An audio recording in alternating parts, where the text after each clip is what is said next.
यहाँ भाजपा यदि किसी नेता को अपना बनाना चाहती है तो साम दाम दंड भेद सब कुछ लगा देती है। अब भाजपा के साथ क्या सेटिंग हुई निखिल मदान की, निखिल मदान को मेयर से बड़ी विधायक की टिकट का प्रलोभन मिला।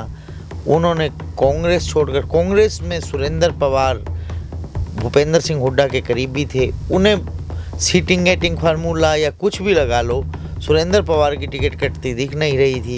उन्होंने भाजपा में अपनी किस्मत आजमाई और वो आज विधायक हैं। अच्छा, जितना मैं सोनीपत को जानता हूँ, सोनीपत में ना ये जो जैसे आपने पता पहले नगर परिषद होती थी तो सोनीपत जो ना सरकार के अगेंस्ट चलता है। कभी कांग्रेस की सरकार होती थी तब किशन सिंह सांगवान एमपी होते थे, और बल्कि उस बार भी जिस समय निखिल मदान पहली बार मेयर बने तो बीजेपी की सरकार थी।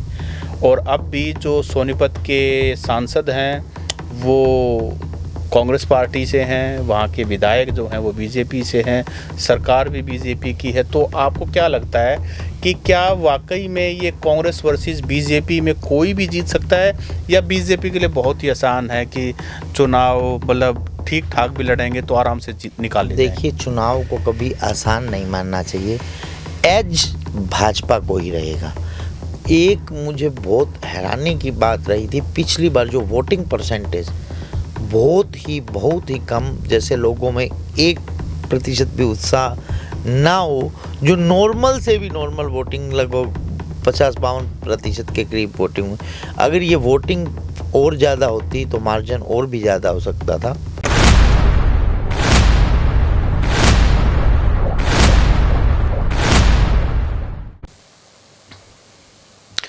नमस्कार, द हरियाणा टॉक्स में आपका स्वागत है। नगर निगम चुनाव 2026 की घोषणा होने के बाद काफ़ी हलचल है। हम आज बात करेंगे सोनीपत नगर निगम चुनाव की। सोनीपत में हाल ही में जो मेयर साहब हैं राजीव जैन हैं, राजीव जैन की जो धर्मपत्नी है वो वहाँ से विधायक भी रह चुकी हैं और वहाँ से बीजेपी सरकार में मिनिस्टर भी रह चुकी हैं। और अब जो 2026 के अंदर जो नगर निगम चुनाव होगा उसमें कौन होंगे कांग्रेस बीजेपी के प्रत्याशी, क्योंकि उनमें से टिकट तो बीजेपी भी एक को देगी, कांग्रेस भी एक को देगी। और क्या होंगे लोकल फैक्टर, क्या समीकरण आज के दिन वहाँ बन रहे हैं, पूरी परिचर्चा करने के लिए मेरे साथ हैं वरिष्ठ पत्रकार जोगिंदर कथुरिया। कथुरिया साहब, आपका बहुत बहुत स्वागत है। Thank you. कथुरिया साहब, सोनीपत नगर निगम चुनाव में मेयर की, क्योंकि मेन सबका मेयर के लिए आप बताइए कि अभी क्या समीकरण आपको दिखाई देते हैं? देखिए, जैसे ही हम चर्चा चालू करें उससे पहले मैं सोनीपत के जो नगर निगम के इतिहास के बारे में बताता हूँ। पहले सोनीपत नगर परिषद होता था। काफ़ी सालों तक जब सोनीपत नगर निगम बना, चुनाव लंबित रहे। मुझे याद है 2018 में जब 5 बड़े शहरों में नगर निगम के चुनाव हुए थे, तभी भी सोनीपत का चुनाव करो तो वोटर लिस्ट या जो बाउंड्री डिसाइड करने में टाइम लगा। और पहली बार दिसंबर 2020 में सोनीपत में नगर निगम का चुनाव हुआ था। जो वर्तमान में विधायक हैं निखिल मदान, वो पहले कांग्रेस में होते थे और उन्होंने ललित बत्रा को पटकनी दी थी। दोनों ही पार्टियों ने पंजाबी प्रत्याशी मैदान में उतारे थे। उस समय निखिल मदान समाज सेवी के तौर पर सोनीपत में एक मजबूत चेहरा थे। उन्होंने अपने व्यक्तिगत धन कोष से सोनीपत में बहुत काम करवाए थे। सोनीपत की जनता का लगाव निखिल मदान के साथ बहुत था। कांग्रेस ने इस बात का फ़ायदा उठाया, उन्हें टिकट दी और वो आसानी से चुनाव जीत गए। ललित बत्रा ने अपनी तरफ से पूरा एडी चोटी का जोर लगाया। ऐसे ही भाजपा ने भी उन्हें पूरी सपोर्ट की, परंतु भाजपा उन्हें जिताने में कामयाब नहीं रही। निखिल मदान संयोगवश कांग्रेस छोड़कर भाजपा में चले गए। संयोगवश कैसे कह सकते हो? संयोग तो बना थी, संयोग तो अब बीजेपी की सरकार है और कांग्रेस ने उन पर इतना विश्वास किया, उनको टिकट दी, उनको मेयर बनाया, और बल्कि सोनीपत नगर निगम बना पहले ही बार जब निगम बना और उन पे विश्वास जताया। उनकी अपनी भी खूबियाँ रही होंगी टिकट पाने में, चलो लेकिन वो बीच में छोड़ के और वो बीजेपी में, तो ये संयोग तो नहीं कहेंगे, उन्होंने कोई प्रयोग किया। चलो जो भी हुआ, यहाँ भाजपा यदि किसी नेता को अपना बनाना चाहती है तो साम दाम दंड भेद सब कुछ लगा देती है। अब भाजपा के साथ क्या सेटिंग हुई निखिल मदान की, निखिल मदान को मेयर से बड़ी विधायक की टिकट का प्रलोभन मिला। उन्होंने कांग्रेस छोड़कर, कांग्रेस में सुरेंद्र पवार भूपेंद्र सिंह हुड्डा के करीबी थे, उन्हें सीटिंग गेटिंग फार्मूला या कुछ भी लगा लो, सुरेंद्र पवार की टिकट कटती दिख नहीं रही थी। उन्होंने भाजपा में अपनी किस्मत आजमाई और वो आज विधायक हैं। जब विधायक बने तो ऑब्वियसली सीट खाली होनी थी। उनकी सीट खाली होने के बाद सोनीपत में उपचुनाव हुआ, जिसे अभी 1 वर्ष करीब का समय हुआ। एक वर्ष का समय बचा हुआ था। तो 1 वर्ष के लिए यहाँ पर राजीव जैन, जो कि पूर्व में मीडिया सलाहकार भी रहे हैं जी, मुख्यमंत्री के, जी, भाजपा में कई पदों पर रहे हैं, वो कविता जैन जी के हस्बैंड हैं जैसे कि आपने पहले बताया। और राजीव जैन जब यहाँ निखिल मदान को टिकट मिली थी तो ध्यान होगा वो नाराज हो गए थे। नाराज होने के बाद उनकी एक वीडियो भी आई थी। हाँ, डैमेज कंट्रोल किया भाजपा ने, उन्हें फ्यूचर में मेयर की टिकट का आश्वासन दिया और वो मेयर बन भी गए, उन्हें टिकट भी मिली और वो चुनाव जीत भी गए। और काफ़ी बड़े मार्जिन से चुनाव जीता उन्होंने। एक मुझे बहुत हैरानी की बात रही थी, पिछली बार जो वोटिंग परसेंटेज बहुत ही कम, जैसे लोगों में 1% भी उत्साह ना हो, जो नॉर्मल से भी नॉर्मल वोटिंग लगभग 50-52% के करीब वोटिंग हुई। अगर ये वोटिंग और ज़्यादा होती तो मार्जिन और भी ज़्यादा हो सकता था। अब वर्तमान की बात करते हैं। वर्तमान में भाजपा अपने पुराने चेहरे राजीव जैन पर भी दांव लगा सकती है। कौन कौन फ्रंट रनर्स कौन कौन है? फ्रंट रनर्स देखिए, भाजपा सोशल इंजीनियरिंग बहुत देखती है। अगर उनके पास वर्तमान में पंजाबी विधायक है तो ज़्यादा जो बैलेंस बनाने के लिए, सोशल इंजीनियरिंग करने के लिए यहाँ बनिया समुदाय से टिकट दी जा सकती है।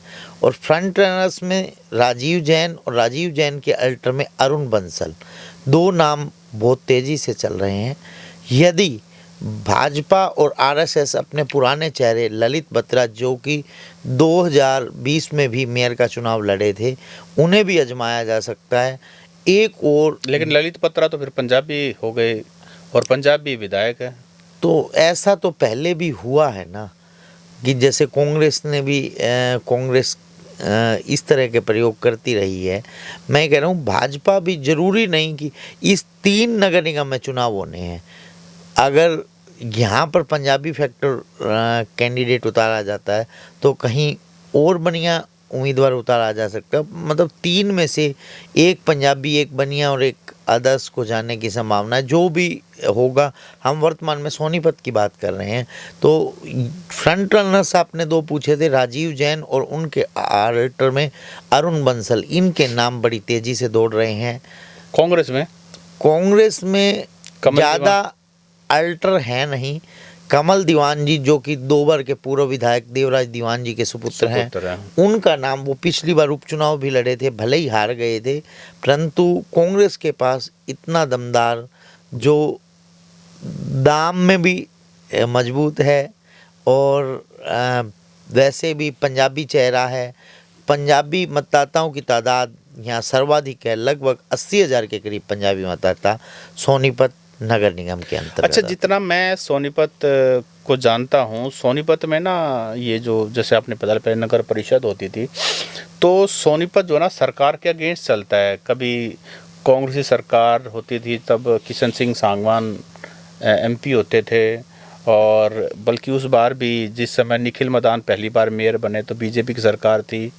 और अब भी जो सोनीपत के सांसद हैं वो कांग्रेस पार्टी से हैं, वहाँ के विधायक जो हैं वो बीजेपी से हैं, सरकार भी बीजेपी की है। तो आपको क्या लगता है कि क्या वाकई में ये कांग्रेस वर्सेस बीजेपी में कोई भी जीत सकता है, या बीजेपी के लिए बहुत ही आसान है कि चुनाव मतलब ठीक ठाक भी लड़ेंगे तो आराम से निकाल ले जाएं? देखिए, चुनाव को कभी आसान नहीं मानना चाहिए। एज भाजपा को ही रहेगा, क्योंकि अभी सरकार के कार्यकाल में लगभग 3.5 साल का कार्यकाल बचा हुआ है। 5 साल के लिए मेयर बनता तो 3.5 साल तो सरकार के साथ एज रहेगा कांग्रेस के पास। बाकी दोनों पार्टियों के प्रत्याशी पर डिपेंड करता है। परंतु मैं आपको एक बात से अवगत करवाना चाहता हूँ, इस बार 2024 में जो सोनीपत ने रिकॉर्ड तोड़ा है, वही कारण रहा कि यहाँ भूपेंद्र हुड्डा हरियाणा में सरकार नहीं बना पाए। सोनीपत तो इस बार बिल्कुल सरकार के साथ चला गया, सरकार की बहती हवा। देखिए, भले ही र्यूमर कांग्रेस का था कि कांग्रेस की सरकार आ रही है, ये सोनीपत की फितरत मान लें कि हमने हवा के विरुद्ध चलना है।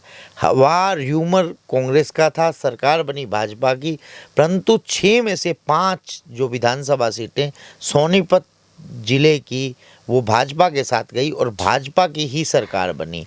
तो यहाँ पर आप ये मान लें कि र्यूमर के विरुद्ध गए हैं, हवा के विरुद्ध गए हैं या हवा के साथ गए हैं। इसमें हर बंद यदि गिलास में आधा पानी हो, लोग ये भी कह सकते हैं आधा भरा, लोग ये भी कह सकते हैं आधा खाली है, तो वो हर किसी की सोच। अगर आप ये कह रहे हो सोनीपत मतलब एकदम से चकमा देता है या सरप्राइज करता है, जो विधानसभा में किया कि वहाँ सिर्फ एक बड़ौदा की सीट आई, बाकी सारी की सारी बीजेपी को हुई, तो सोनीपत ने तो 2019 में लोकसभा चुनाव में भी जब भूपेंद्र सिंह हुड्डा चुनाव लड़ रहे थे तो तब भी तो चकमा दिया था। 1,60,000 या 63,000 ऐसा कुछ नंबर था, भूपेंद्र सिंह हुड्डा को हराया। जबकि भूपेंद्र सिंह हुड्डा को जब टिकट मिली तो एक बार माना जा रहा था कि भाई हुड्डा साहब तो बड़ी आसानी से सीट निकाल जाएंगे, मार्जिन थोड़ा बहुत कम फालतू रह सकता है।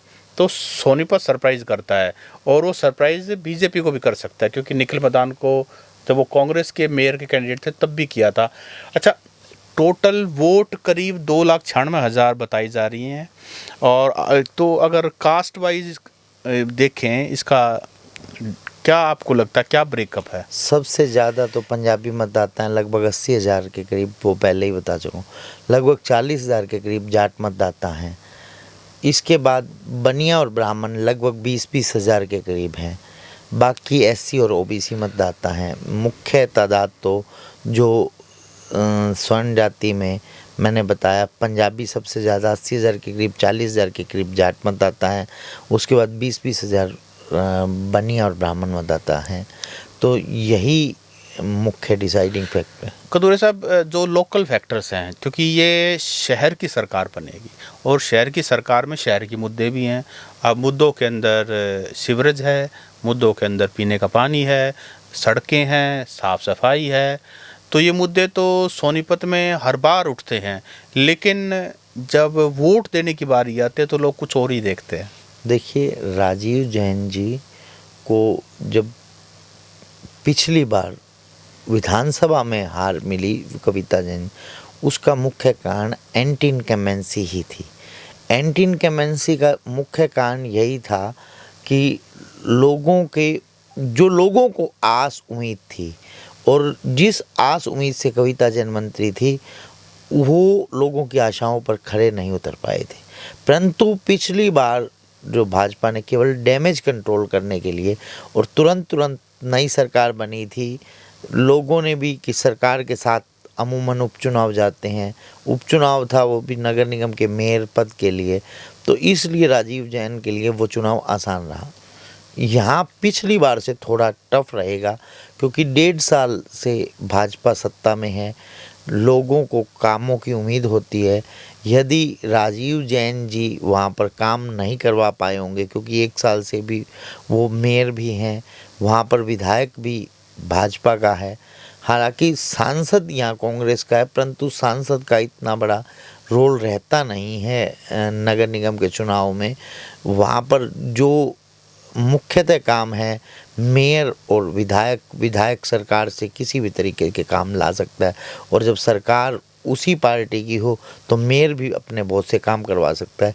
यदि यहाँ लोगों के काम नहीं हुए होंगे, अभी हमने ग्राउंड पर उतर कर सर्वे तो किया नहीं है, परंतु मैं सोनीपत की एक बात बता रहा हूँ जो मैंने पहले भी डिस्कस की है। मेरे एक दोस्त, मैं सोनीपत में चुनाव से केवल 2 दिन पहले, विधानसभा चुनाव से पहले 2 दिन पहले सोनीपत गया। सोनीपत के मैं 3 से 4 विधानसभाओं में गया। मैं खरखोदा में गया, डावाडोल सी दिखाई दी कांग्रेस की। राई में गया, डावाडोल। गन्नौर में डावाडोल। सोनीपत में डावाडोल। इसी प्रकार गोहाना में डावाडोल। केवल बड़ौदा में ही भालू जीतते थे, और वो भी बिल्कुल कम मार्जिन से जीतते थे। तो मैंने उस दोस्त से पूछा, वो मेरे से पूछे सरकार किसकी बन रही है, मैंने कहा कांग्रेस की। उसने मेरे को 6 की 6 विधानसभा पूछी, यहाँ कौन जीत रहा है। तो जब मैंने 6 की 6 विधानसभा अपने मुंह से बताई कि ये विधानसभा कांग्रेस आ रही है, ये आ रही, तो वो बोला सरकार कहाँ से बन रही है। तो क्या हुआ, कांग्रेस को जो मुख्यतः सरकार ना बनने का सबसे बड़ा कारण भी सोनीपत ही रहा। जो भूपेंद्र सिंह हुड्डा का गढ़ माना जाता था, वो गढ़ जो अभेद किला था, उसमें भेद दिया यहाँ पर भाजपा ने, और भाजपा की रणनीति सोनीपत में सफल रही। अच्छा, एक चीज़ और, क्योंकि जैसे आपने बताया कि जाटों की संख्या वोटर्स की 40,000 के करीब है। अब जाट को ना तो फील्ड बीजेपी करेगी ना कांग्रेस करेगी, तो 40,000 नंबर तो बहुत ज़्यादा होता है। और अगर कांग्रेस पंजाबी कैंडिडेट को, कमल दीवान को कह रहे हो पंजाबी कैंडिडेट, 90-80 हज़ार के करीब वो है, तो यानी कि उनको एक बड़ा सेगमेंट जो है पंजाबी समाज से मिलेगा। क्योंकि हर बार ये होता है कि कैंडिडेट की कास्ट क्या है, बहुत सारे लोग इसीलिए उनको वोट करते हैं कि हमारी जाति से प्रत्याशी है तो उसको वोट दे देते हैं। प्लस में अगर हुड्डा साहब जोर लगाते हैं तो जैसा कि जाट बेल्ट में, और जैसे जाटों का नेता भी कहा जाता है, या सोनीपत में हुड्डा साहब का एक प्रभाव भी है, वो सब मिलकर के बीजेपी के लिए क्या थोड़ा इतना आसान भी नहीं रहने वाला, एक वॉक ओवर नहीं रहने वाला कि बीजेपी सोते सोते सीट जीत जाएगी। देखिए, ऐसा है, आपको याद हो 2018 के चुनाव में जब संचित नांदल रोहतक से लोग उसमें मेयर का चुनाव लड़े थे इनेलो की टिकट पर, इसी प्रकार पिछली बार बलराज कुंडू ने एक संदीप राणा नाम के एक प्रत्याशी को वहाँ पर मैदान में उतारा था। वो लगभग 5 से 6 हज़ार वोट लेने में कामयाब हुए थे।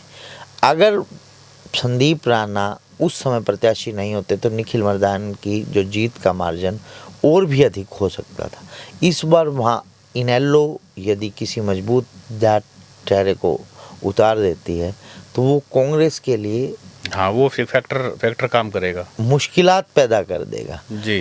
तो सत्ता में भाजपा है, हर तरह के हथकंडे अपना सकती है। तो जब खुद भाजपा के पूर्व मंत्री मनीष ग्रोवर इस तरह के बयान दे सकते हैं, तो भविष्य में भी इस तरह की रणनीति बनाई जा सकती है। किसी मजबूत चेहरे को इनेलो या कोई निर्दलीय है तो वोट डिवाइड हो सकते हैं। हाँ, उससे जाट जो मतदाता जिनका ज़्यादातर रुझान कांग्रेस की तरफ रहता है, यदि वो डिवाइड होता है तो उसका फायदा यहाँ बीजेपी को जाएगा। तो ये थे नगर निगम चुनाव 2026 को लेकर के हमने एक परिचर्चा की। हालांकि इसी तरह की चर्चा जो है ना, आज हमने सोनीपत की है, फिर हम पंचकुला की भी और अम्बाला की भी, आने वाले दिनों में रेवाड़ी नगर परिषद की, सापला तो काउंसिल है उसकी भी बात कर सकते हैं। तो आज के लिए इतना ही। कथुरिया साहब, अपने समय दिया, आपका बहुत बहुत धन्यवाद। Thank you.